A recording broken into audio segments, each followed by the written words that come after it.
I seen pictures of you at football matches?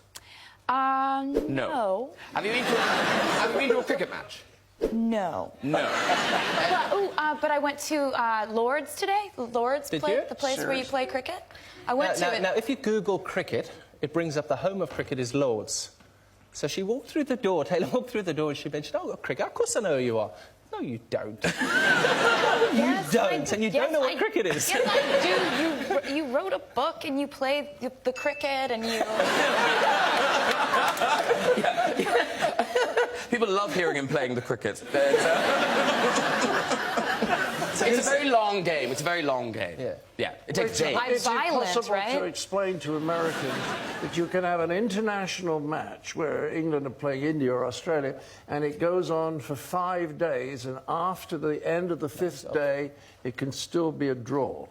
I know what cricket is. I know it's like relatively violent and... you know what I'm saying? Like, there was this episode of Friends where Ross is dating an English girl and Yes. her friends, her mates... This happened. Her mates get into a cricket match and he tries to play and he just like breaks all the bones in his body. It's wild. I think, wasn't that rugby? Cricket or rugby? Wasn't that rugby? That was rugby.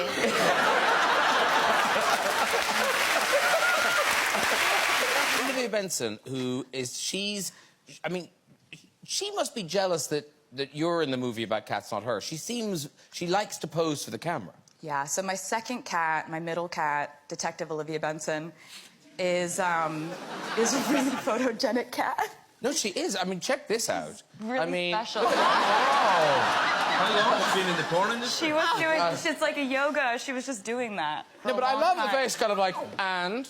Yeah. And so? So cute, with her leg over her head. Yes. That was amazing. Thank you. Yes. I loved that. Anytime you want to see it, Thank I'll you. And listen, before we go, I've just got to remind people, because I think this is an amazing statistic. You know, you've got this new album coming out. Taylor Swift has done something only the Beatles have done. So no other kind of single performer has done this. No, I don't know what no that other is. woman has done it. That you've had an album at #1 for 6 weeks for 4 consecutive albums. Wow. Wow. Like, that's an amazing Thank you. thing. Wow. Only the Beatles have done it. Only the Beatles have done it. Taylor Swift, you've been at, I think, the poshest sing-along I've ever seen. Do you know what I'm talking about? Oh, I do. Yeah. You We've say got posh. Yeah, we've got a picture of the 3 of you. John Bon Jovi, you and Prince William. Yeah, it was insane. And I was very nervous for the whole thing because it was at Kensington Palace and it was my first kind of royal encounter of sorts. And it was... John Bon Jovi was on stage and he was singing... He was about to sing Living on a Prayer. And he kind of pointed to Prince William and said something like, "I hear you like to do this at karaoke night, karaoke boy." Wow. I was like, future King of England, karaoke boy. Just processing all of this. He starts the song and Prince William looks over at me and says, like, I don't remember it now, like, it's all gone now, like, I can't, like, I don't remember the song now, like, kind of freaking out a little bit. And he just looks at me and he's like, "You gotta go with me, like, you gotta go with me." And I was like, okay. So we went up there and we sang along to Living on a Prayer and, like, I died. I once died in his arms in a screen test for Les Mis. Oh, wow. I did not know this. Yeah, I did not know this. There's a lot that people don't know about this story.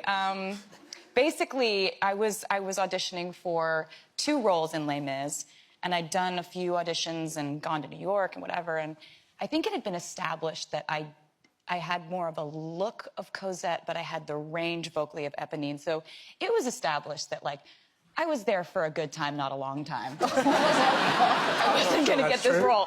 But they were like, you know, "Do you want to come to London for one last screen test and you'll get to screen test with Eddie Redmayne?" I'm like, this seems like an experience I want to have in my life. You're like one of my favorite actors. You're so ridiculously talented. And I was like, so, yeah, I'll go to London. Like, Yes, indeed.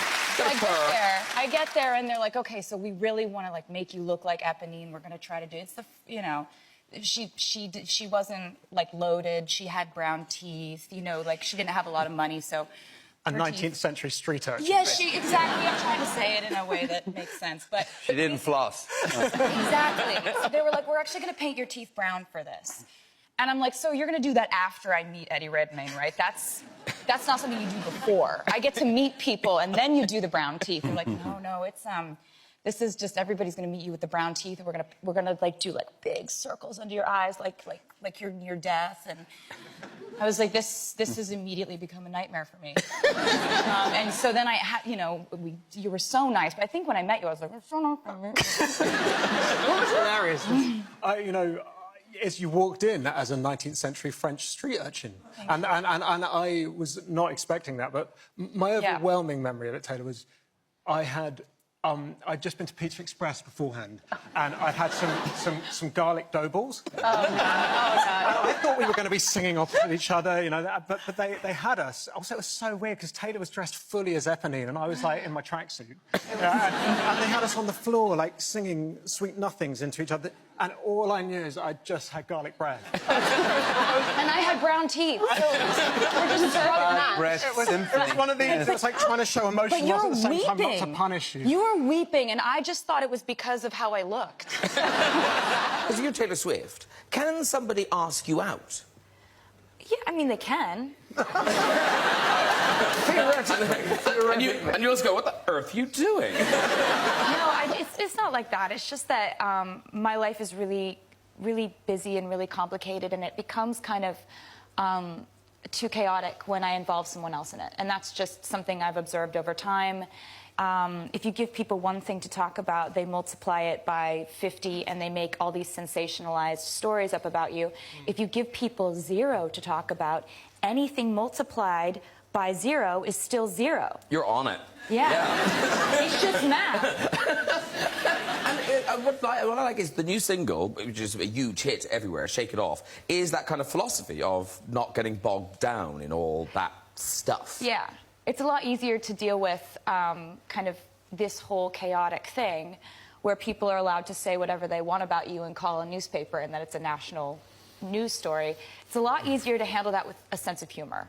And with Shake It Off, I kind of, in hearing from my fans online, it's not just me who deals with gossip. It's not just me who deals with kind of how human beings treat each other on a day-to-day basis. It's happening to everyone everywhere. And so I figured, why not make a song that is about dealing with that, letting go of it, and comes from a place of strength, and also makes people want to dance. Yeah, shake it off. Yeah, just shake it off. Yeah, exactly. Tell us about the interview with the Rolling Stone magazine. So it was a kind of a weird kind of all-day interview? Yeah, so when Rolling Stone does a cover story, it's like they hang out. You hang out with this journalist for a couple days, and you just hang out. If you drive around, they're sitting there. If you go to lunch, we hang. It's like a thing. And it was a huge deal for me to have a cover of Rolling Stone. It still is. Like, for me, that's like, it's a big angel singing moment. And so, of course, I was just like, be your best self today. If you're gonna drive, you drive the best you've driven. If you're gonna, and also you're like, how do I be real and not be pretending to be real? When I'm clearly I know this is a journalist, ugh. But through all that, I was just like, okay, so I'm gonna take him on a day that it's this journalist named Brian Hyatt who's the coolest. And take him on a day. I'm going to rehearsals. It's normal. And I'm just going to drive him because that's what I normally do. Be your best self at driving. And I got in 2 car accidents with him in the car. Oh. One was my fault. One was not. One was an I'm sorry. The second one was a you're welcome, I saved your life. He got sideswiped. But I was fully panicking, and when we got sideswiped, I think he screamed out something like, I have a new baby at home! This is you. Now, you haven't sold out. Oh, yeah. But they've shown up. Do you remember this? Yeah. This was a big deal for me. I was 14, and it was an event called the Nashville Rubber Duck Race. And it is exactly as it sounds. They would put rubber ducks in the river and see who won. Wow.